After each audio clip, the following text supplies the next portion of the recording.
clouds which is formed in the form of small drops, and it is the main source of water or the natural source of water. And some places will have heavy rainfall and some will have scarcity or less average rainfall, we could say, or scanty or scarcity of rainfall. So rain is very important in India as the farmers basically depend on agriculture on the rain water for their irrigation purpose and to grow their crops. So we can say the rainwater comes from the clouds, which is in of the small drops. It is of the natural sources of water, and with the help of the rainwater, the farmers is going to have grow their crops. So they basically depend upon the rainwater for the fields, for their agricultural activities. And some parts of the regions of the earth receives heavy rainfall while the other will have a scarcity of water or the rainfall, and some doesn't receive and it becomes the drought land also due to the shortage or the scarcity of rainfall. Next is when the rainwater they doesn't get insufficient in that particular year, they generally people go for the option of groundwater. They utilize the water from the groundwater. So what is groundwater? The water that is found under the ground or below the surface of the earth is known as groundwater, and it is taken out, or we will get the groundwater for the we will utilize it for the consumptions, that is for to have the drinking, bathing, clothing, everything for the human activities. With the help of certain tools and machines, they dig up the ground and they will get the water which is present under the surface of the earth. And the next is oceans and seas. Oceans are the largest, biggest water bodies which is present on the earth compared to seas, and seas are also very large bodies of water, but they are smaller than the oceans. So even we utilize the we get water or the which is natural source of water. First is rivers, next is rivers and rainwater and groundwater we will utilize, and we could see the oceans and seas water, but we cannot use this oceans and seas water because it is salty. Salt is present in large quantity, so we cannot use it for the drinking purpose or the for consumption for having. So we cannot use the oceans and seas water. And coming to the rivers, rivers are smaller than the seas. So first comes the oceans, then seas, then rivers.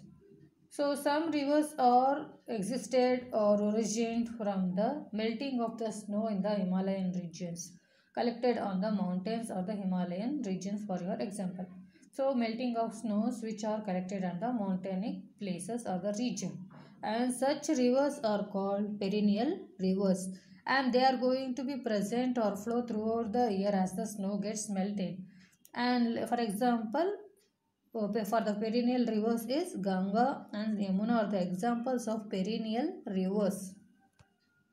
And some rivers are dependent on rain. So such rivers are called rain-fed or seasonal rivers.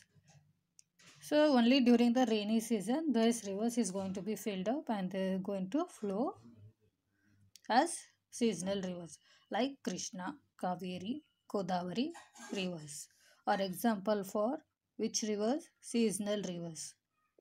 So, dear students, now we will see the differentiate between the differences between the perennial and the seasonal rivers. Perennial rivers are those rivers that have a constant supply or continuous supply of sources of water throughout the year and source them year round, even though their level may be fallen and rise seasonally. So perennial rivers are the ones which will have a continuous flow of water in the rivers throughout the year. And a seasonal river is the opposite of that, is one that exists only when some seasonal occurrence like monsoons during monsoon season in India. That is nothing but the seasonal rivers are the rivers which flow only in rainy seasons and remaining times it gets dry up or mostly dried like Godavari, Krishna, Narmada, Tapati, Mahanadi. Himalayan rivers like Ganga, Brahmaputra, which are formed through the melting of the glaciers and the snows, these rivers is going to be flown throughout the year. And Himalayan rivers originate in snow-covered Himalayan mountains. And the next is lakes and ponds. So far we saw which are the natural sources of water. That is rainwater, groundwater, oceans and seas, rivers. In that rivers, perennial rivers and seasonal rivers are there. And now we will see the lakes and ponds. Lakes and ponds, lakes are smaller than the rivers and ponds are smaller than lakes, and lakes and ponds are which are surrounded by land. That is, water is being covered by around the water, the land will be covered, and it can also be human made. Some are human made also. So, dear students, rain, groundwater, rivers, lakes, and ponds contain fresh water, whereas freshwater means the water which is not saline, that is, it does not contain more salty, which can be used for our consumption and will be used for various activities. Dear students, in the next class, we will study about the human-made sources of water, that is wells, tube wells, hand pumps, tanks, canals, dams, etc. So, I will be sending you the reference video also. Please go through it and we'll discuss more points related to this topic in the live class. Thank you.